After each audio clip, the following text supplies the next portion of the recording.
दोस्तों, क्या आपने कभी सोचा है कि भक्ति के नाम पर लोगों के दिलों में क्या छिपा है।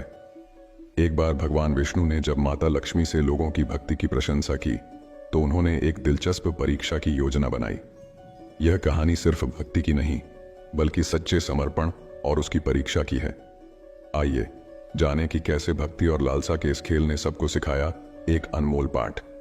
दोस्तों, एक बार की बात है, भगवान विष्णु ने माता लक्ष्मी से कहा, देखो लक्ष्मी, लोगों में कितनी भक्ति बढ़ गई है। सभी लोग नारायण नारायण का जाप कर रहे हैं। माता लक्ष्मी मुस्कुराते हुए बोली, प्रभु, यह सब आपके लिए नहीं बल्कि मुझे पाने के लिए कर रहे हैं। यह सुनकर भगवान विष्णु ने कहा, अगर लोग वास्तव में तुम्हें पाना चाहते तो वे लक्ष्मी लक्ष्मी का जाप करते, नारायण नारायण का नहीं। माता लक्ष्मी ने कहा, अगर आपको यकीन नहीं है तो क्यों ना हम इनकी परीक्षा ले लें। भगवान विष्णु ने सहमति जताई और एक ब्राह्मण का रूप धारण करके एक गांव में पहुंच गए। उन्होंने एक घर का दरवाजा खटखटाया। सेठ ने दरवाजा खोला और पूछा, आपका स्वागत है महाराज, बताइए आपकी सेवा में मैं क्या कर सकता हूं। भगवान ने कहा, मैं इस नगर में भगवान की कथा कीर्तन करना चाहता हूं। सेठ ने तुरंत उत्तर दिया, आपका स्वागत है महाराज, जब तक कथा चलेगी आप मेरे घर में रह सकते हैं। गांव के लोग एकत्र होने लगे। पहले दिन बहुत कम लोग आए, लेकिन जैसे जैसे कथा के दिन बीतते गए लोगों की भीड़ भी बढ़ने लगी। भगवान विष्णु यह देखकर आनंदित हो गए। इसी बीच माता लक्ष्मी ने सोचा, चलो मैं भी देख लेती हूं। उन्होंने एक बूढ़ी औरत का रूप धारण किया और गांव में पहुंच गई। वहां एक महिला अपने घर का ताला बंद कर रही थी। माता लक्ष्मी ने उससे कहा, बेटी, क्या तुम मुझे एक लोटा पीने का पानी दे सकती हो। महिला ने जवाब दिया, माता, मुझे प्रवचन में जाना है। माता लक्ष्मी ने कहा, बस एक लोटा पानी, बहुत प्यास लगी है। महिला ने जाकर एक लोटा पानी लाया।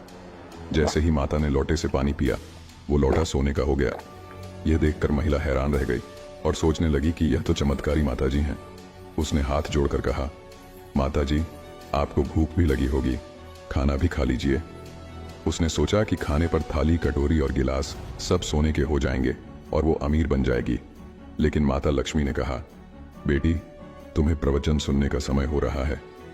महिला फिर प्रवचन में चली गई, लेकिन वहां जाकर उसने अपने आसपास की सभी औरतों को यह बात बता दी। अगले दिन से लोगों की संख्या भगवान की कथा प्रवचन में कम होने लगी। भगवान विष्णु ने पूछा, लोगों की संख्या कम क्यों हो रही है।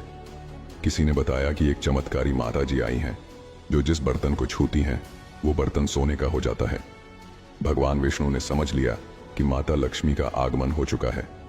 यह सुनते ही सेठ जी, जिन्होंने कथा का आयोजन किया था, वहां से उठकर माता लक्ष्मी के पास पहुंचे और बोले, माता, मैं तो भगवान की कथा का आयोजन कर रहा था और आप तो मेरे ही घर को नहीं आई। माता लक्ष्मी ने मुस्कुराते हुए कहा, मैं तुम्हारे घर तो आने वाली थी, लेकिन आपने जिस कथा कहने वाले बाबा को ठहराया है, आप उन्हें यहां से जाने को कहेंगे तभी मैं आ सकती हूं। सेठ जी ने कहा, कोई बात नहीं, मैं अभी उनकी व्यवस्था धर्मशाला में करवा देता हूं। जैसे ही भगवान कथा खत्म करके सेठ जी के घर आए, सेठ जी ने कहा, महाराज, अपना बिस्तर बांध लीजिए, मैंने आपकी सारी व्यवस्था धर्मशाला में कर दी है। भगवान विष्णु ने कहा, अभी तो कथा के कुछ दिन बचे हैं, यहीं रहने दीजिए। सेठ जी ने जोर देकर कहा, नहीं नहीं, आप यहां से तुरंत जाइए, मुझे यहां अपने किसी अन्य मेहमान को ठहराना है। इतने में माता लक्ष्मी आई और सेठ जी से बोली, आप थोड़ी देर बाहर जाइए, मैं इनसे बात कर लूंगी। माता लक्ष्मी ने भगवान विष्णु से कहा, प्रभु, अब तो आप मान गए होंगे। भगवान विष्णु ने कहा, हाँ लक्ष्मी, तुम्हारा प्रभाव तो है, लेकिन एक बात तुम्हें मेरी भी सुननी पड़ेगी। तुम तब यहां आई जब मैं संत के रूप में उपस्थित हुआ, इसलिए जहां संत कथा करेंगे वहां लक्ष्मी का निवास जरूर होगा। यह कहकर भगवान ने वैकुंठ के लिए विदाई ली। भगवान के जाने के बाद सेठ जी के घर सभी गांव वालों की भीड़ लग गई। सभी चाहते थे कि माता जी सबके घर बारी बारी से आएं। माता लक्ष्मी ने सेठ और बाकी गांव वालों से कहा, अब मैं भी यहां से जा रही हूं। सभी चकित रह गए। माता ने कहा, मैं वहीं निवास करती हूं जहां भगवान नारायण का वास होता है। आपने उन्हें यहां से निकाल दिया, फिर मैं यहां कैसे रह सकती हूं। यह कहकर माता भी वहां से चली गई। दोस्तों, यह कहानी हमें सिखाती है कि जहां प्रभु का वास होता है वहां लक्ष्मी भी निवास करती हैं। जो लोग केवल माता लक्ष्मी के पीछे भागते हैं, उन्हें कुछ हासिल नहीं होता।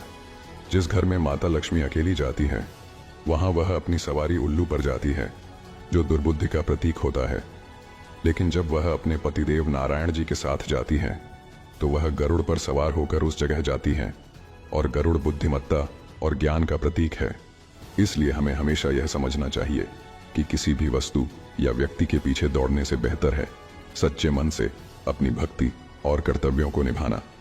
याद रखें, लक्ष्मी का साथ उन्हीं को मिलता है जो भगवान की ओर सच्चे मन से बढ़ते हैं।